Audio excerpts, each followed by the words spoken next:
Hello, I'm Bruce Lorincz, and this show is called Bruce on the Loose. And lately we've been reading books to our friends, our little kindergartners and first graders and people we've tutored over the years. And hopefully we can have Aiden. I hope you're watching this, and also Olive, two of my good friends over the years. I hope they can watch. And we are going to be having school start pretty soon, so we're going to go ahead and use our masks from time to time, always here on the set, so we can be real careful.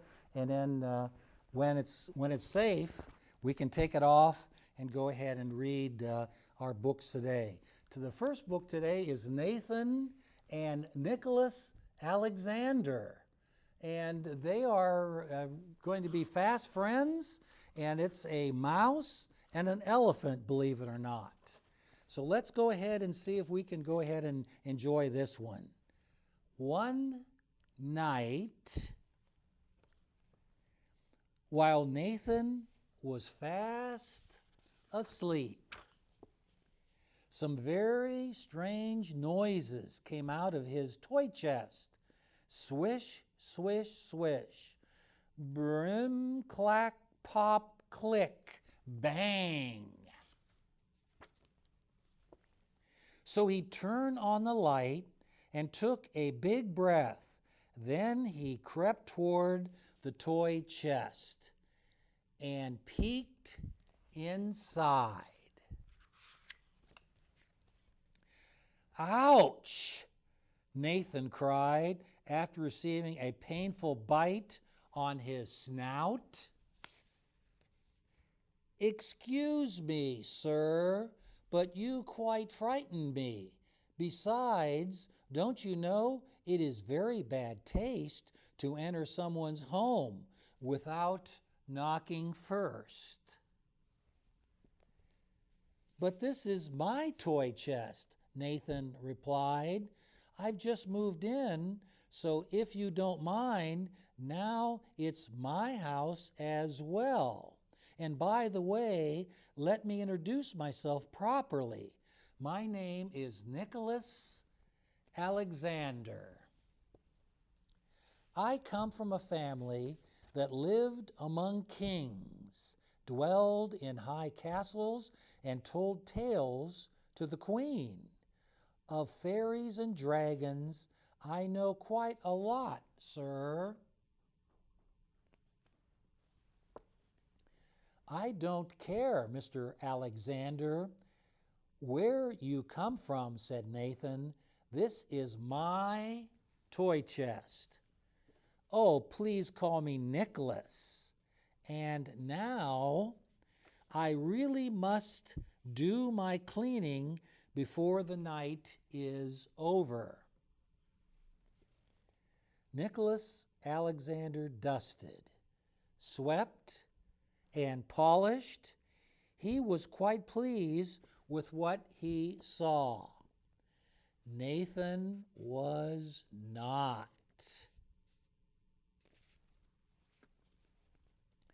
This toy chest is mine, he cried. Couldn't you share it with a friend? No, shouted Nathan. He grabbed Nicholas Alexander and flung him across the room. Then Nicholas looked inside the toy chest. It was divided into two equal parts. Over each hung a tiny sign with beautiful gold letters. One sign said Nicholas Alexander. The other said Nathan. Nathan read his name letter by letter. I like it, he said. Mr. Alexander really does know quite a lot, he thought. Maybe it would be nice to have him as a friend. He could show me how to write my name in teeny tiny letters, really fancy ones with golden ink. He could help me with my homework, and I could show him how to do puzzles. We could even read my books together. Mr. Alexander, I mean Nicholas, I'm sorry I got angry, said Nathan. That's quite all right, sir. It happens to the best of friends. Then you would still like to be my friend? Asked Nathan. Of course, said Nicholas. I think we shall get out on quite well. Now, about the fishing trip I've planned for tomorrow morning. A fishing trip, cried Nathan. I've never been on a fishing trip before. Just one of the many things we will be doing, said Nicholas. It's late now, and your toys need putting away. Together they picked up the puzzle pieces, collected all the toys, and put them neatly into Nathan's side. It was well into the night. A full moon shone in the sky. They were both rather sleepy. It had been quite an evening. As Nicholas snuggled into bed, he whispered across the room, Nicholas, this is not the end of a dream, is it? No, said a muffled little voice. No, sir. This is the beginning of an extraordinary friendship.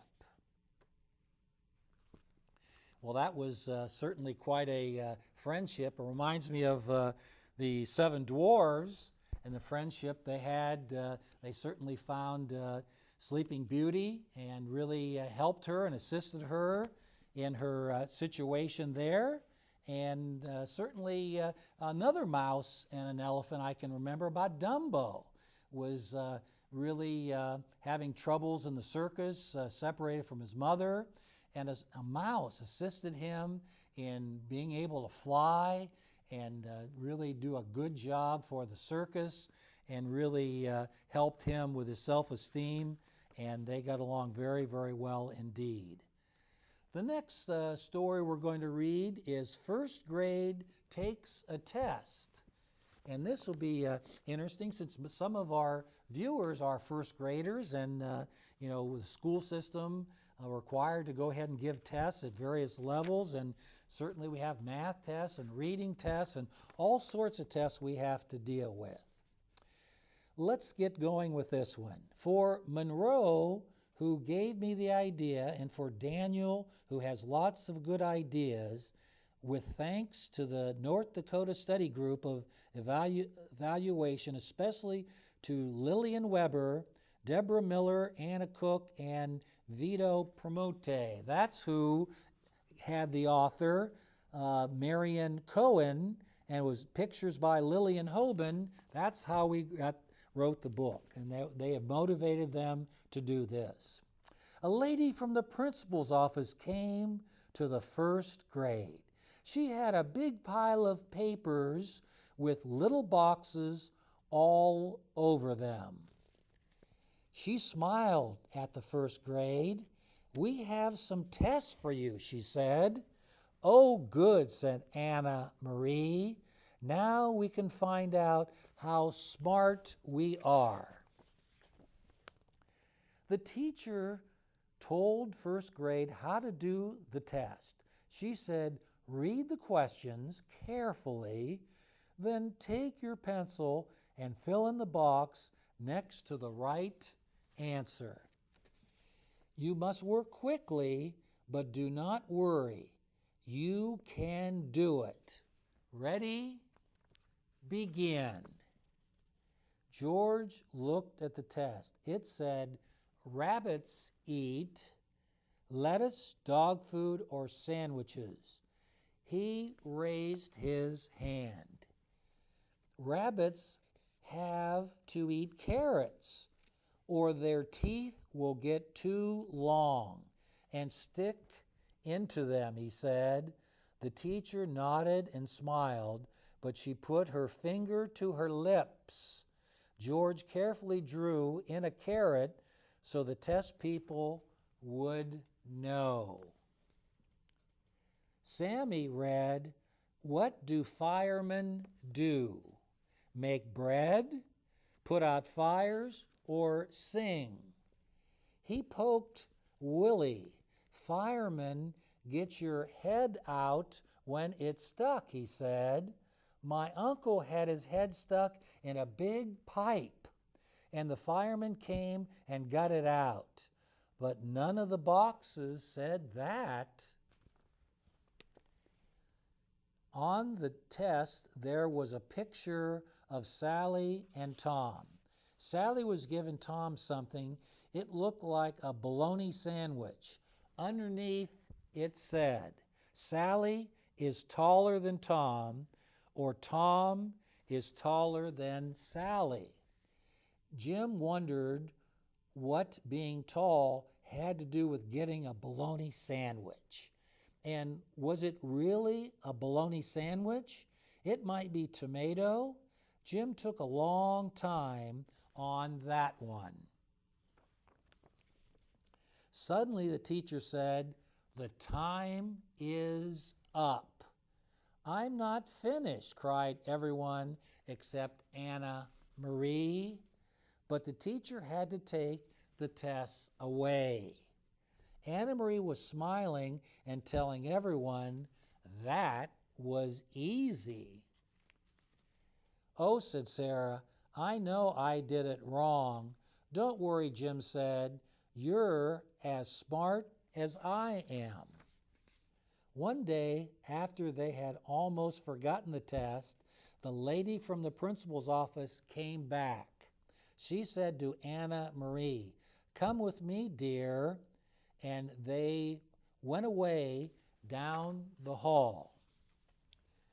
When Margaret came back from getting a drink of water, she told everyone, "Anna Marie is in a special class because she did a good test." Everyone looked around the room. Paul was mad. He said to Danny, "You're not going with Anna Marie, dummy. You're a dummy." Danny said. Everyone began calling someone else dummy, dummy. Jim whispered it to himself, dummy. Listen to me. They had never heard their teacher sound like that. The test doesn't tell everything. It doesn't tell all the things you can do. You can build things. You can read books. You can make pictures. You have good ideas. And another thing, the test doesn't tell you if you are a kind person who helps your friend. Those are important things. Everyone was quiet. Then the teacher brought out cookies she had made. When Danny got his, he yelled, "Sam got a fatter cookie than I did. Mine is fatter, but yours is wider," Sam said. "Let me see." They all looked at Sam's and Danny's cookies and felt them, but no one could tell which was bigger. Jim said, "Let's weigh them." They rushed to the scale. Both cookies weighed the same. "Good thinking, Jim," said the teacher. Everyone went back to work. Jim and Paul started fixing their undersea racing car. Sarah sat in the rocker reading a good book called Worms, Our Friends in the Earth. Margaret helped George with his arithmetic. By the time the bell rang, everyone felt a lot better. Every day, Anna Marie went to a special class. But first thing each morning, she peeked into first grade to tell them things. On Monday, she said, "Don't forget to water the plants. On Tuesday, she said, who is reminding the teacher when it is time to pass out the papers? On Wednesday, she said, Sarah, Margaret doesn't know how to help George with his arithmetic. On Thursday, she whispered something to the teacher. And on Friday, when the first grade came running into their room, Anna Marie was sitting in the rocking chair. Aren't you in the special class anymore? Everyone asked. No, said Anna Marie. I told them I had to come back. I told them first grade needs me. It's good to be together again, said the teacher. We don't need a test to tell us that. And I think this was a very interesting book because it illustrates to me how we all have various gifts and skills.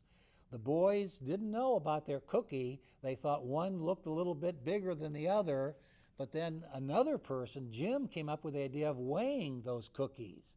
And golly, it came out that they both weighed exactly the same. So that shows that Jim really had a good idea, and the teacher complimented him for coming up with that. And certainly some people, as we talk about illustrators of various books, I remember one of my favorite books, Casey at the Bat, certainly had a very fine illustrator who went ahead and made sure we knew about the crowd, that they were all dressed up in the early 1900s, and we knew about Casey not letting that third ball go by. He grimaced in rage. He was ready to hit the ball to the next county. And everyone has their own abilities and skills and likes. And certainly it's something to be proud about and happy, and continue. If you are a good reader, continue to read books, and you will get more information and really put you in various places throughout the world. And it's really important. Tests help us a little bit, but we learn a lot from our grandparents and parents, and we collect things, and we do so many things, and we have talents that sometimes are overlooked. The last book we're going to read today is one of the Lorincz girls' favorites, Goodnight Moon. And it certainly is a bedtime special that we go ahead and read from time to time. And it's very, very a good book indeed. In the great green room, there was a telephone and a red balloon and a picture of the cow jumping over the moon. And there were 3 little bears sitting on chairs, and 2 little kittens, and a pair of mittens, and a little toy house, and a young mouse. Boy, we've talked about mice a few times today with Nicholas Alexander and this mouse in this story too. And a comb and a brush, and a bowl full of mush, and a quiet old lady who was whispering, hush. Good night, moon. Good night, cow jumping over the moon. Good night, light and a red balloon. Good night, bears. Good night, chairs. Good night, kittens, and good night, mittens. Good night, clocks, and good night, socks. Good night, little house, and good night, mouse. Good night, comb, and good night, brush. Good night, nobody. Good night, mush. And good night to the old lady whispering, hush. Good night, stars. Good night, air. Good night, noises everywhere. Well, that's certainly, I know sometimes children don't like to go to bed, especially if there's something really important coming up or your parents have guests coming over. You don't always like to go to bed, but bed is something that's really important. It refreshes us. It gets us able to go into the next day and have the energy we need to go ahead and possibly, we're in classes, we need that energy to go ahead and follow along what the teacher wants us to do and to do a good job in getting to school and doing a good job. And maybe, even there's some activities we do after school, so we certainly need that energy. And Good Night Moon is a wonderful book, and maybe you could pick that up, or your parents have that, and they can read that to you as well. It just kind of relaxes you, gets you in a mood to get some rest and sleep and look forward to the next day. And I thank you very much for watching Bruce on the Loose, and we'll be back next week with a couple new books for you to enjoy. Thank you very much.